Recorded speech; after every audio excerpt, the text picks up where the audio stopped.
used to treat them are known as antipsychotics. They are also known as major tranquilizers. The drugs used to treat them are known as major tranquilizers. Now understand this word. Tranquility means serenity, peaceness, or mind calming agent. Major tranquilizers, because in this schizophrenic condition, there will be very high mental activities out there. So that high activity is controlled by using these drugs, hence they are known as major tranquilizers. You have minor tranquilizers are also there. They are anti-anxiety drugs. So psychosis is higher brain center activation, hence it is to treat the problem, the drugs are known as major tranquilizers, whereas anti-anxiety drugs are known as minor tranquilizers. Now, why is this happening? Why the psychosis is occurring? You have a theory or hypothesis, it is called as biogenic amine hypothesis.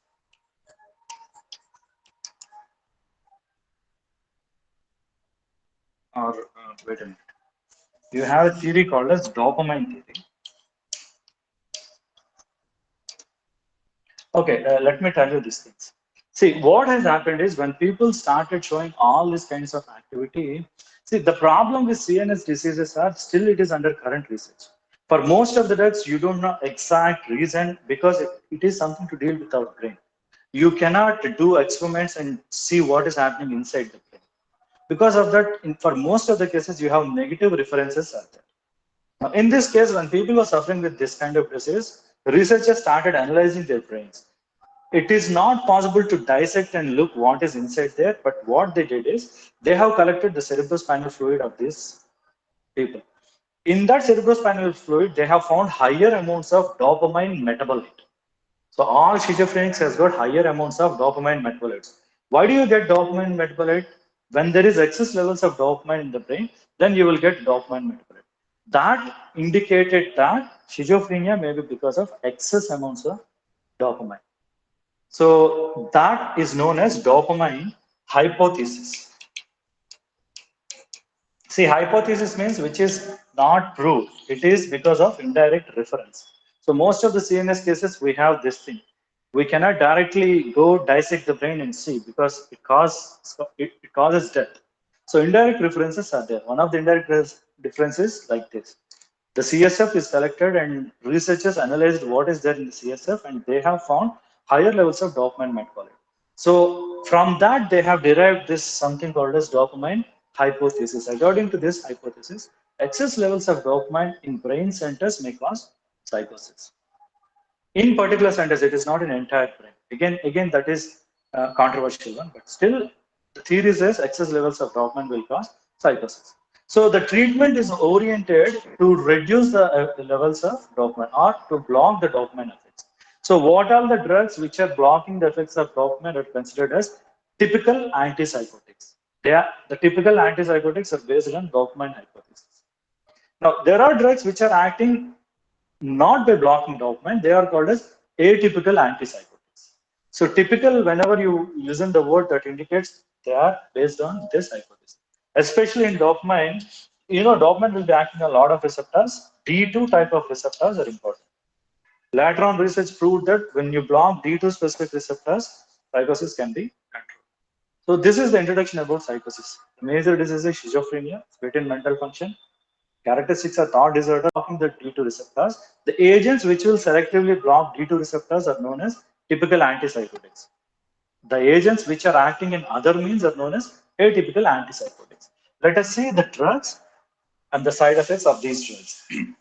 Now, the problem is, see, dopamine is responsible for a lot of functions in central nervous system. And in psychosis, the problem is excess levels of dopamine in certain regions, not all the regions. So when you keep on blocking dopamine receptors, you will have a lot of side effects out there. Let me brief out the effects. We have seen about pyramidal and extrapyramidal tracts in cerebral cortex. That extrapyramidal tracts uses dopamine as a neurotransmitter. So though they are required for our involuntary movement control, right? But when you are blocking dopamine receptors, they will not selectively go and block a particular reason dopamine receptors. Some of the theories is that in the limbic system, excessive stimulation of dopamine may cause psychosis. But drugs will not selectively go and block it at that particular zone. They will block all the dopamine receptors. So the other zone dopamine blockade will result in side effects. So the major side effects for antipsychotic drugs or major tranquilizers is extrapyramidal side effects. So this is the major side effect.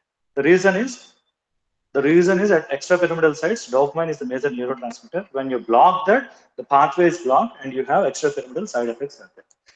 Let us see the classification of drugs along with their side effects. So antipsychotics.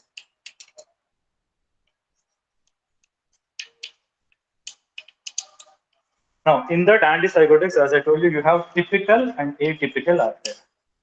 Typical drugs will typically block D2 receptors. Now, D2 receptor, why? Dopamine hypothesis says that excess levels of dopamine is responsible for psychosis. Now, in this typical, we have a class known as phenothiazines.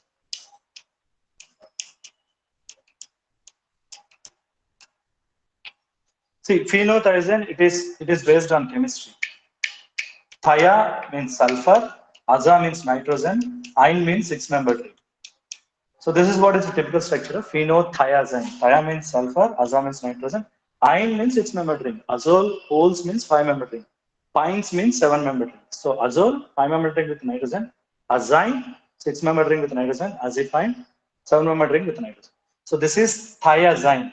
Thiazine, six-membered ring with thia and nitrogen.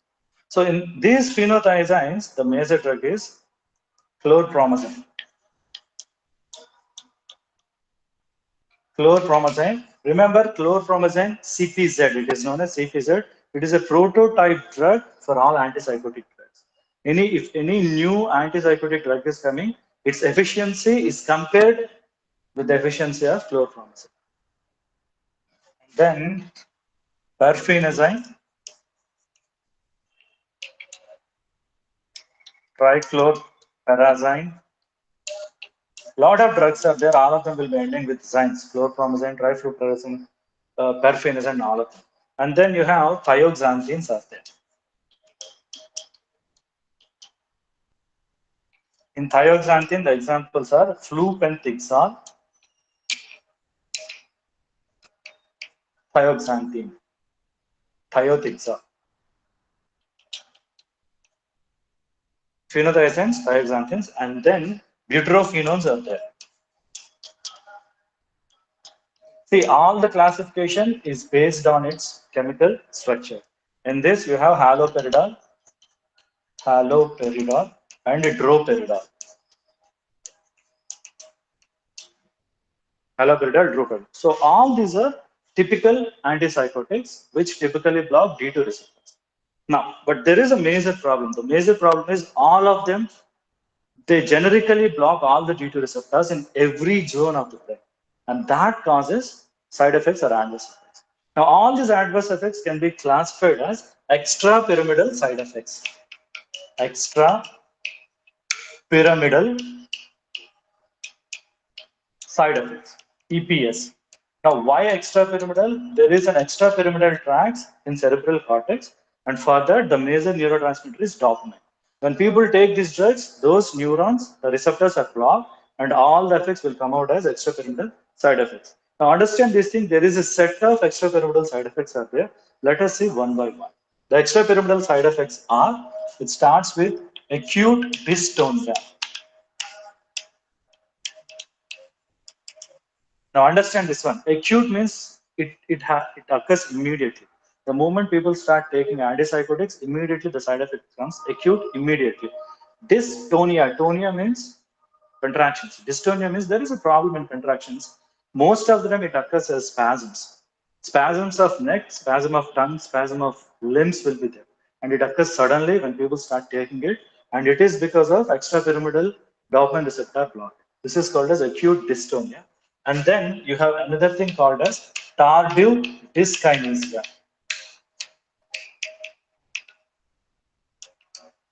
See this extrapyramidal, see in the brain from the cerebral cortex, you have pyramidal tracts and extrapyramidal tracts are there.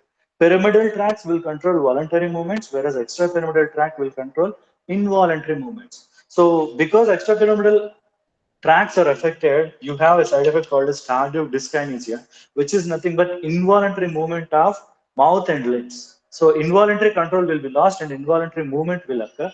That is called as tardive dyskinesia. Next one is akathisia. See, in the Greek, akathisia means ability to sit. Akathisia means it is a kind of restlessness. People will have restlessness. That is also one of the extrapyramidal side effects. Leaving this, one more thing is there. In the brain, you have a lot of centers at the extrapyramidal tracts, as well as you have nigrostriatal pathways. Nigrostriatal pathway 2 has got a neurotransmitter dopamine. So when people take these drugs, nigrostriatal pathway also will get inhibited because the receptors are blocked. Nigrostriatal pathway is responsible for our locomotion and movement. Neurodegenerative disease, which will affect nigrostriatal pathway, will cause Parkinson's disease. So when people start growing in their age, the tracks between nigrostriatal tract, the neuron degeneration occurs that results in Parkinson's. What are you doing here? By taking these drugs, those receptors are being blocked. So this causes a kind of pseudo Parkinson's. So people who are taking antipsychotic drugs will have Parkinsonian-like symptoms. So this is again causes Parkinsonism.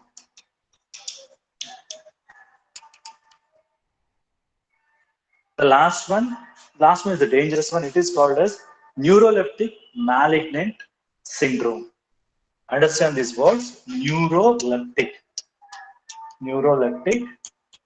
malignant syndrome. Now, see, neuroleptic malignant syndrome, understand the words. Neuroleptic means neura means neurons. Lepsis means taking control. See, antipsychotic drugs are also known as neuroleptics. Antipsychotics, major tranquilizers, neuroleptics. All of them, same thing, synonyms. Why they are called as neurolepsis is when people take these drugs, the drug will take control of your brain, neurons. Hence, they are called as neuroleptics. When people take these drugs, the nervous system will be under the influence of these drugs, hence it is called as neuroleptic. So antipsychotics will cause a malignant syndrome. What is that malignant syndrome is? This neuroleptic malignant syndrome causes autonomic dysfunction. Autonomic nervous system dysfunction will be there. There will be bradycardia, reduce in heart rate. Brady, reduce in pulse is also there. Temperature control will go out of control. Temperature control will not be there. All these things are called as autonomic dysfunction. So this is a kind of dangerous syndrome. When it occurs, medication has to be terminated. It has to be stopped immediately. Now understand the difference between syndrome and disease. Collection of symptoms is called a syndrome. Neuroleptic malignant syndrome will cause a collection of symptoms. Bradycardia, reduce in pulse, irregular heartbeats, uh, uh, temperature uncontrolled. All these things will cause neuroleptic malignant syndrome. So all these are adverse effects which are known as extrapyramidal side effects. You have one more thing is there perioral effect. That means the mouth movement will be there, but it is included in all these things. So remember this antipsychotic drugs, the typical antipsychotic drugs, how do they act? They act by blocking dopamine receptors. Dopamine receptors in the brain are blocked because of use of these antipsychotic drugs.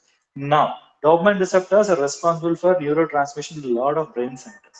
Extrapyramidal tract, nigrostriatal tract. In extrapyramidal tract will control involuntary movements. Blockade of the receptor will result in all these kind of side effects. Acute dystonia, spasms of neck, tongue, neck muscles, tongue will occur in this acute dystonia. Tardive dyskinesia. Tardive dyskinesia, involuntary movement of limbs will occur. Akathisia, restlessness. Parkinsonism. In nigrostriatal pathway, when dopamine receptors are blocked, that may cause a kind of pseudo-Parkinsonism disease. Neuroleptic malignant syndrome, certain drugs will have this kind of problem. When this occurs, the drug has to be terminated immediately. What happens in this? This results in autonomic discontrol. Autonomic nervous system discontrol will be there.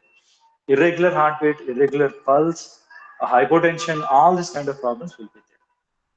Now, so see, nowadays people started moving out of these typical drugs because of all these side effects. And these side effects are outweigh the advantage of these drugs. People are getting adversely affected with these drugs. Hence, you have a new class called as atypical antipsychotics. Atypical. Now, atypical will, in addition to dopamine, they will be acting on other receptors like serotonin receptors. Serotonin is a kind of mood stabilizing thing. So when serotonin receptors are being acted, the mood or psychosis will get stabilized. In this class, you have drugs like aripiprazole, risperidone, olanzapine, quetiapine.